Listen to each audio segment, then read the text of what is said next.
ila hadratin Nabi Mustafa Muhammad sallallahu alaihi wasallam masaihin wa masayin wa ahlin wa salsilatin sikuna Muhammad Saman sikuna Muhammad Aris Sambu wali walidayya sa'yun lillahi lahum al-fatihah.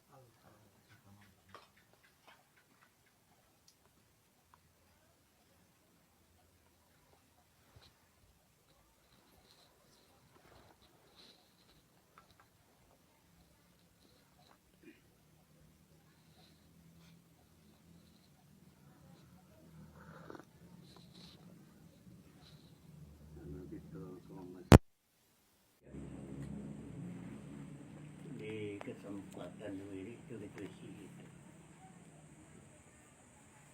dia pelajaran dalam Islam itu panjang.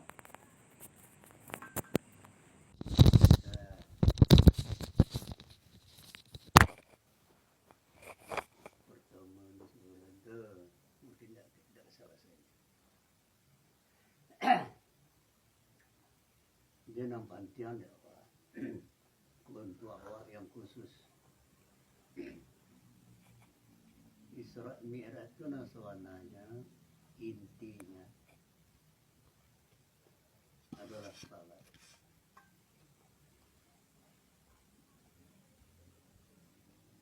Jadi mendirikan salat itulah yang digambarkan dalam Isra dan Mi'raj.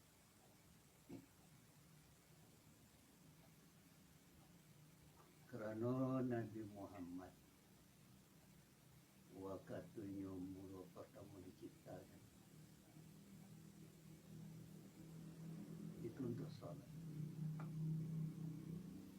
Mangkuknya harus kembali ke salat.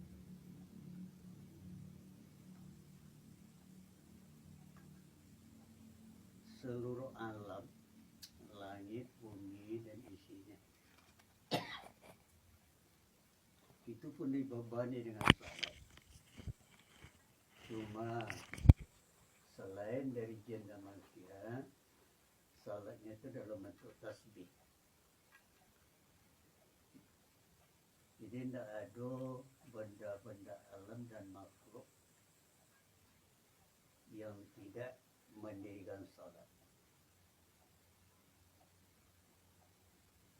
Kenapa? Karena Allah Subhanahu wa Ta'ala itu sebelum bernama Allah,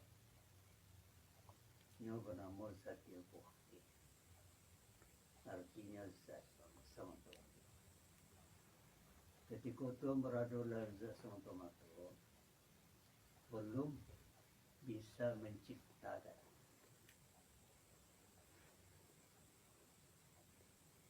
Amang ke Tuhan berbicara ke diri sendiri. Kata Tuhan, aku ini adalah perbendaharaan yang tersembunyi.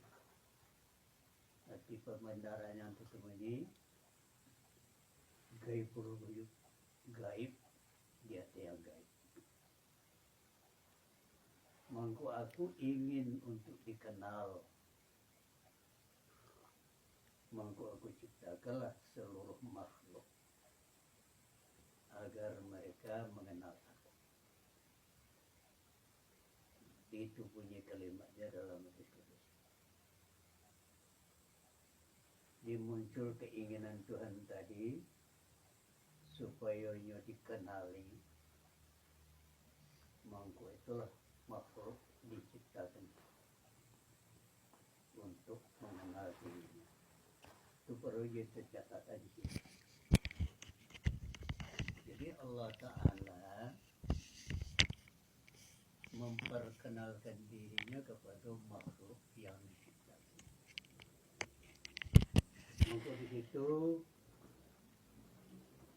langit yang 7, bumi dan apapun yang ada di antara keduanya itu tasbih dan memuji kemuliaan Allah.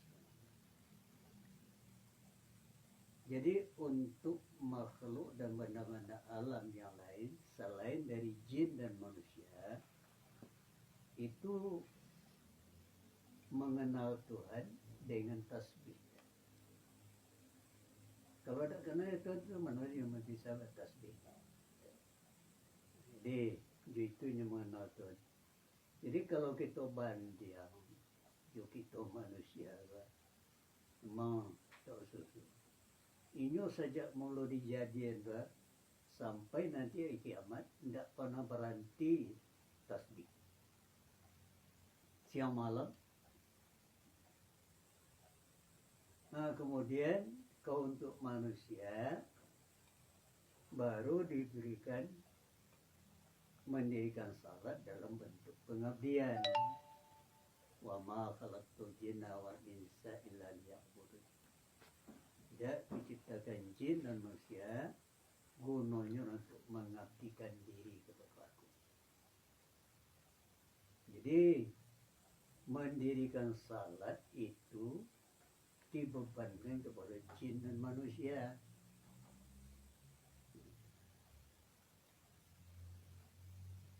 Pertama mendirikan salat dalam waktu yang telah ditetapkan. Itu dengan cara berdiri salat. Di situ ada satu iktikad untuk mengakui keesaan Allah SWT. Itu muka tagak salat berdiri. Jadi itu tauhid. Jadi setiap kita salat, nanti kata tagak berdiri waktu itu adalah untuk mentauhidkan Allah. Jadi itu itikadnya nanti. Di setelah tertaga, waktu sampai semayang tadi, yang pertama dulu sebelum diangkat takbir, ingat keesaan Allah SWT.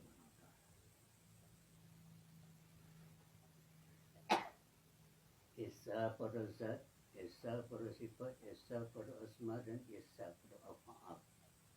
Itu harus ditempatkan di situ. Kemudian ruku' salat. Ruku' itu adalah tunduk kepada kebesaran Allah. Tunggu diketahui, Subhanallah Rabbil Azimi wa bihamd. Maha suci Tuhan yang maha besar dan segala puji untuk. Jadi itu namanya tunduk. Itu satu etikat tunduk kepada Allah, artinya mengakui kebesaran Allah Ta'ala. Sehingga kita ataupun makhluk manapun yang tidak ada terletak di luar kebesarannya. Kalau ada di luar kebesaran itu tidak datang Tuhan. Jadi seluruh alam benda-benda itu tersimpan di dalam kebesaran. Jadi kalau kita tolong mau sebuah gudang atau tumpuk itu. Contohnya yang pernah aku barangkali ketika kita mengurung burung dalam sangkar. Orang nak mengurung kan dalam sangkar. Cuma burung atau kurang tadi dan dalam sangkar. Itu je Allah Akbar tadi. Kebesaran Allah itu tak satu pun zat yang berada di luar kebesaran. Tak besar. Itulah yang diitikadkan di hukum. Tunduk itu kian. Artinya apa? Bayang saya burung dalam sangkar. Ia tak bisa mencari keluar. Seluruh kebutuhannya telah disiapkan dalam sangkar tadi. Jadi persiapan burung dalam sangkar tadi, air, makanan, minum, segala macam, itu takdir namanya. Dan tak bisa dilewati. Itu satu. Nah, ketiga sujud. Dalam sujud itu kita disunahkan membaca Subhana Rabbil A'la. Maha suci Allah yang maha tinggi. Artinya apa itu? Jadi kita mengagungkan ketinggian Allah, kebesaran Allah, kemuliaan Allah dan keagungannya. Nah, di situ kita merasakan bahwa kita adalah budak dari Tuhan itu sendiri. Arti budak tidak memiliki apa-apa. Hanya 100% bergantung kepada